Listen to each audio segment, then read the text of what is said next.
Hello all welcome to ఫిల్మాటిక్.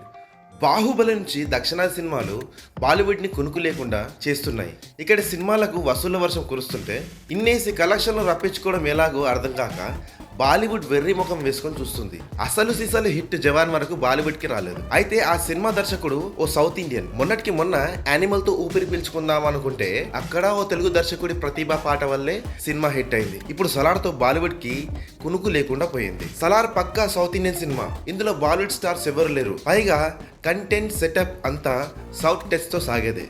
కానీ బాలీవుడ్ లో వసూళ్లు కుమ్ముకుంటుంది. డంకిని పక్కన పెట్టి సలార్కి ఓటేస్తున్నారు బాలీవుడ్ ప్రేక్షకులు.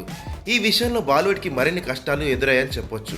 సౌత్ మసాలా కథల్ని ఎంచుకుంటే తప్ప తమకు హిట్ దక్కదన్న విషయం బాలీవుడ్కి జవాన్తో అర్థమైపోయింది.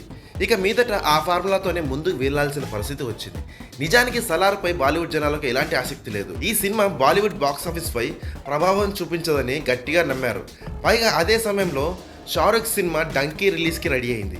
కానీ డంకీని సలార్ దాటేసింది, అందరినీ నివ్వెరపరిచింది. Bollywood reviews సలార్ని ఏకిపడేశాయి. అర్థం పర్థం లేని కథ అంటే విమర్శలకు దిగాయి. సోషల్ మీడియాలో అయితే ప్రభాస్ని ట్రోల్ చేయడం మొదలుపెట్టారు. ఇదంతా గిట్టని తనమే. కానీ ఇవేవి సలార్ వసూల్ని ఆపలేకపోయాయి.